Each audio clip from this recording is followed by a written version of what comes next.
Hello hello hello मेरे प्यारे बच्चों, कैसे हैं आप सभी लोग। आई होप आप सभी लोग बहुत जबरदस्त होंगे। मैं हूं शशांक सिंह राजपूत, आप सभी का स्वागत करता हूं सीवीटी अड्डा 24/7 पर। तो बच्चों, जिस चीज का बहुत ही बेसब्री से था इंतजार, फाइनली वो घड़ी आ गई। और एनटीए ने, सीवीटी ने बेसिकली बच्चों की रिस्पॉन्स शीट को रिलीज कर दिया है। बच्चों, सबसे पहले तो यार सभी मेरे बच्चों को, जितने भी बच्चे सीवीटी के बच्चे हैं, 14-15 लाख बच्चे, जो भी बच्चा सीवीटी का पेपर दिया, सबको यार लॉट्स ऑफ कॉन्ग्रेचुलेशन। सभी मेरे बच्चों को wish you all the very very best. यार भगवान करे कि आप का नंबर जो है सबसे अच्छा नंबर निकल के आए और आपका स्कोर बहुत ही अच्छा स्कोर निकल के आए। लेकिन यार इसमें कई सारे बच्चे ऐसे भी हैं जो लगातार हमसे ये पूछ रहे हैं कि सर आखिरकार आंसर को चैलेंज कैसे करना है। क्योंकि यहां पर बच्चों, मैं आपको एक चीज आपको बता देता हूं, ये जो आपको आंसर की रिलीज करी गई है, this is the provisional answer की। मैं अगर आपको एक छोटी सी भाषा में आपको बताऊं तो प्रोविजनल आंसर की बेसिकली वो आंसर की है जिसमें आपने जो रिस्पॉन्स दिए हुए हैं वो आपको दिखाया जा रहा है कि भैया ये तुम देख लो, यही तुमने ये आंसर दिए हुए हैं। इनमें से कौन सा आंसर सही है एनटीए के हिसाब से, वो भी सारी चीजें आपको दी जाएंगी। यहां पे अगर आपको किसी भी सवाल में ऐसा नजर आता है कि तुमने सवाल को सही कर रखा है लेकिन एनटीए की साइड से सवाल को गलत किया गया है, तो आप ऐसे केसेस में आंसर को चैलेंज कर सकते हो। अब यार यहां पर लगातार बच्चों का एक डाउट आ रहा है कि सर आखिरकार हम आंसर को चैलेंज कैसे करेंगे। यार यहां पर मैं आपको पूरी की पूरी उसकी प्रक्रिया आपको समझाने वाला हूं कि आखिरकार आपको आंसर को चैलेंज कैसे करना है। अब सबसे पहली बात कि सर हमें आंसर को चैलेंज करना चाहिए कि नहीं करना चाहिए। अब उसके लिए मैं आपको बता देता हूं, अगर आप सीवीटी के ब्रोशर में, यहां पर अगर आप इंडेक्स में जाओगे तो बेसिकली यहां पर पेज नंबर आपको 31 पर, यहां पर आपको 35 पर आपको यह मिल रहा होगा display of the answer key challenge, display of the recorded response. तो जैसे ही आप 35 नंबर पेज पर जाओगे तो यहां पर इसकी क्लियर कट प्रक्रिया आपको लिख रखी है कि आपको करना कैसे कैसे क्या क्या करना है। यार आपके पोर्टल पर बच्चों एनटीए के द्वारा रिलीज करी गई आंसर की भी होगी और आपके पोर्टल पर आपने क्या क्या आंसर दिए हैं हर एक सवाल का वो भी दिया गया होगा। सबसे पहले तो यहां पर आपको ये देखने के पहले आपको पता होना चाहिए कि यहां पर आपको 200 रुपए पर क्वेश्चन आपको चार्ज पे करना पड़ेगा अगर आप सवालों को चैलेंज करना चाहते हो तो। यार उसके लिए मैं यही रिकमेंड करूंगा, सबसे पहले अच्छी तरीके से आप सवालों को जांच पड़ताल लो, या आप अपने किसी भी मेंटोर से आप पूछ लो कि सर ये सवाल हमें चैलेंज करना चाहिए कि नहीं करना चाहिए। हमने पेपर में इसको ये अटेम्प्ट करा है, एनटीए ने इसका आंसर ये दिया हुआ है, क्या हमें चैलेंज करना चाहिए कि नहीं करना चाहिए, क्योंकि भैया पर सवाल 200 रुपया है। अब यार यहां पर इन्होंने देखो क्लियर कट मेंशन कर रखा है, only paid challenger made during the stipulated time through out की चैलेंज लिंक।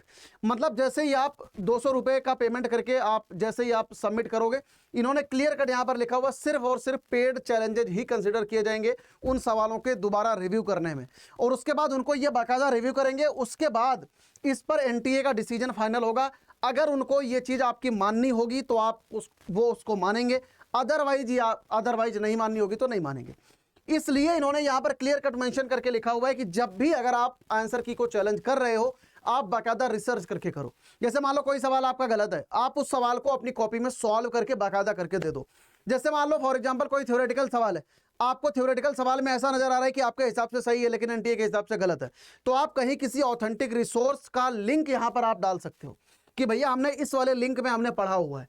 या मान लो फॉर एग्जांपल कोई भी चीज एनसीईआरटी का रेफरेंस है, आपने सही कर रखा है लेकिन एनटीए की साइड से गलती हुई है, तो आप एनसीईआरटी के पेज को बाकायदा कट करके आप यहां पर सबमिट करोगे। इन्होंने आपसे रेफरेंस मांग रखा है, ये बात ध्यान में रखना। अगर आप रेफरेंस को सबमिट नहीं करोगे तो ये आपकी बात को नहीं मानेंगे। या कोई रिसर्च पेपर है या कोई भी फैकल्टी के द्वारा कुछ भी करा गया है, तो कुल मिला के आपको एक ऑथेंटिक रिसोर्स का यहां पर आपको जरूर यहां पर सबमिशन आपको करना है, सो दैट ये आपके आंसर को देखें और उसको ये अच्छी तरीके से समझें। अब यार यहां पर इन्होंने एक चीज और लिखा हुआ है, ये प्रोविजनल आंसर की का टाइमिंग जो है ये बेसिकली 2 से 3 दिन रहने वाला है। और वो टाइमिंग भैया इस बार की क्या है, देखो यहां पर मोमी डाला जगदीश कुमार जी जो कि यूजीसी के चेयरमैन है, इन्होंने यहां पर क्लियर कट मेंशन कर रखा है duration of the answer key challenge 29 June 30 June up to 11:50 PM। मतलब कि 29 तारीख और 30 तारीख को 11:50 के रात के 11:50 तक ये रहने वाला है। Last date for payment 30 June 2023 up to 11:50 PM।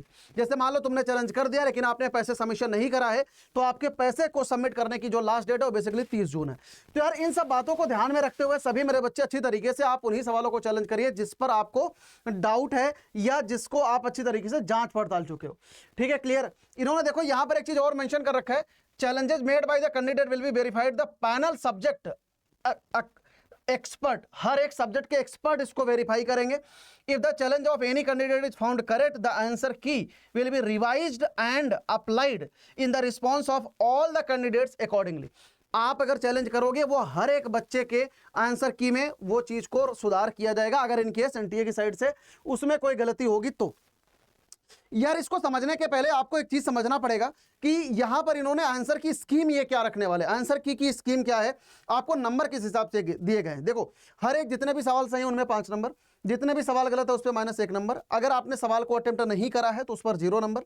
यहां पर ये लास्ट वाले पॉइंट थोड़े समझने की बात है। If more than one option is found to be correct, then 5 marks will be awarded to only those who have marked any of the correct option. अगर एक से ज्यादा सवाल किसी भी सवाल में सही है, किसी भी क्वेश्चन में एक से ज्यादा ऑप्शन अगर सही है, अगर आपने उन सही ऑप्शन में से किसी एक ऑप्शन पर जरूर टिक करा है तो आपको ये 5 नंबर दिया जाएगा। अगला है, if all option are found to be correct then 5 number will be awarded to only those who have attempted the question. अगर मान लो किसी भी तरीके से सवाल के चारों ऑप्शन सही हो गए तो ऐसे केसेस में उन्हीं बच्चों को ये दिया जाएगा 5 नंबर जिन बच्चों ने सवाल को अटेम्प्ट करा होगा, अदरवाइज आपको नहीं मिलेगा।